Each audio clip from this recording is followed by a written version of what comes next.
Okay, so today I want to do some reading from this book that I introduced you to yesterday. Anodea, A.Judith, Eastern Body, Western Mind. This is an introduction to the chakra system and how it connects to developmental stages and psychology. It's a lot. So honestly, I bought this during grad school and then I actually had to buy the audio version of this book because it's just very meaty. And if you study psychology, then you know things around like developmental stages and Erikson's stages and the different types of stages of development and what kind of happens at each stage or maybe should happen in order for us to move to the next stage as we're growing. So the theory around chakra systems is that this is also aligned often loosely with developmental stages. And so this information is really helpful. I'm probably going to read directly from the book because it's written really clearly and really well in terms of the introduction around chakra systems. On page 11, this is one of the things that I refer to a lot. The developmental stages are like womb to 12 months, 6 months to 2 years, 18 months to 4 years, 4 to 7 years, 7 to 12, adolescence, and throughout life. And then each of those 7 correspond to one of the 7 chakras. When we think about chakras, they have color. They often, according to this author, have an element, like an earth element. So this attaches to what we were talking about in nature last week. They have demons, things that come along with it if maybe something happened during that developmental stage, the inability to move into the next stage, or maybe a trauma that happened during that stage. They have a location, even in the body. Sometimes, as it relates to like our body maps that we did previously, that location in the body, if that's a recurring pain, might actually have information to share with you about something that happened at a certain stage in your life. To me, that's mind-blowing. Like, holy cow. Those are answers right there, right? And so often we're like, oh, my back hurts. Oh, my throat's sore. Oh, well, maybe there's a connection to a different stage in life. Maybe it's a connection to just something that you need to hear in this moment in life around using your voice more or overusing your voice. There's also a piece to that have to do with overuse and underuse, just like muscles in the body. It's excessive characteristics or deficient characteristics. There's a goal to how we come back to and relate to that chakra or that stage in life. And there are affirmations and exercises for us to be able to do that. So I will say for me, one of the things that when I was starting out in grad school, I was struggling with was my root chakra, which is the first chakra, which is on the very base of the spine, and its color is red. So we've already talked about my aversion to red, right? So that was an indicator of something. Light bulb goes on, right? Like, ooh, why don't I like red? This painting behind me, by the way, I did. This is why art is so important. This painting I did before I actually went into a cognitive study of my aversion to red and before I went into understanding the chakra system. So this was done completely creatively without any thought around it. It was just expression, pure expression. And it has kind of led me down this self-discovery of how I feel about red. And then red being the root chakra. The root chakra is the first chakra to open up. And it's also, it kind of sets off the next chakra and the next chakra and the next chakra.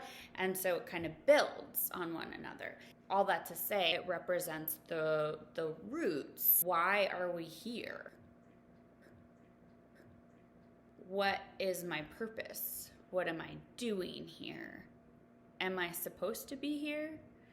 Why am I here on Earth? And so, according to this chart, the goal of the root chakra is stability, grounding, physical health, prosperity, and trust. It's located at the base of the spine, and its central issue is survival. The Sanskrit name is Muladhara, and it means root. Its right is to be here and to have. My right to be here. Its demon is fear, and the developmental stage that it connects to is womb to 12 months. If it's excessive, it is heavy, sluggish. Obesity is sometimes connected to this, hoarding, materialism, and greed. And if it is deficient, it is fearful, undisciplined, restless, underweight, and spacey. So these are the two flip sides of the coin. And the chakras are also noted as circles or discs. So think of them as there's different sides to them. And the goal is balance. In balancing our chakras, we're actually moving them. So instead of being stuck in a certain place, they're moving, and then in turn they move the next one and the next one and the next one and the next one, and then they move up to the crown, which is the highest chakra. But if one gets stuck, then the rest don't move. So it's like Arrested Development, which is one of my favorite shows. It's a very smart title. So it starts with root. For me, it started with root. And then I was able to use my art to explore why I had such an aversion to red, and then my connection with my right to be here, my physical identity, and why I'm here. And it's been like a lifelong pursuit, really, but I think I've made a lot of strides. So I'm going to read a little bit from this book. The chakras are not physical entities in and of themselves, like feelings or ideas. They cannot be held like a physical object, yet they have a strong effect on the body as they express the embodiment of spiritual energy on the physical plane. I'm going to say that again. As they express the embodiment of spiritual energy on the physical plane. Chakra patterns are programmed deep in the core of the mind-body interface and have a strong relationship with our physical functioning. Just as the emotions can and do affect our breathing, our heart rate, and metabolism, the activities in the various chakras influence our glandular processes, body shape, chronic physical ailments, thoughts, and behavior. By using techniques such as yoga, breathing, bioenergetics, physical exercises, meditation, and visualization, we can in turn influence our chakras, our health, and our lives. This is one of the essential values of this system, that it maps onto both the body and the mind, and it can be accessed through either. What I think is really cool to think about is this idea of all of these wheels or discs kind of spinning, and when they all spin, then they create what we call the rainbow bridge. And so the healing of different chakras, like when we go into why don't I feel like I have a right to be here, and we start healing that root chakra, then it spins and it creates a healing for the next chakra, which is sexuality. Chakra number 2. And then we move into that and we work on the healing that might be required there. In my opinion, these things should be taught in grade school around when there's certain things happening developmentally from like womb to 12, then we should also be thinking about like the affirmation of like, hey, you have a right to be here, and what's happening in your life and your family that maybe doesn't support that message. Because just because it's in the past, it doesn't mean that it does not affect you now. The past sends us messages every day around who we are and who we should be right now. And so it's really important that we validate the fact that our past experience actually makes us who we are. Okay. Oh, I just love this idea.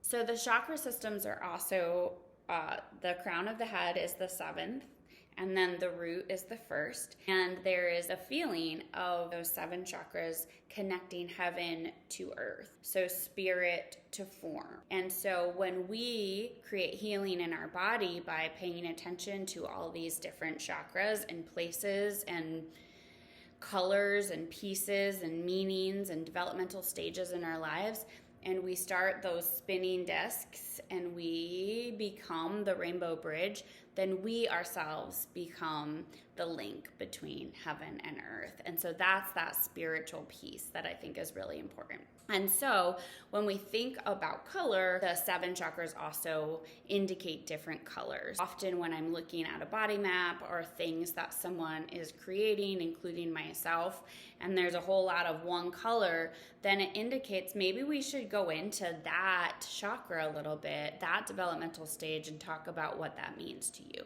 Clearly, something is drawing you to that, so maybe there's a deficiency in it. Either way, it's an indicator that we need to spend a little bit more time on it. And so as an artist and art therapist, that's something that I use. No art directive right now.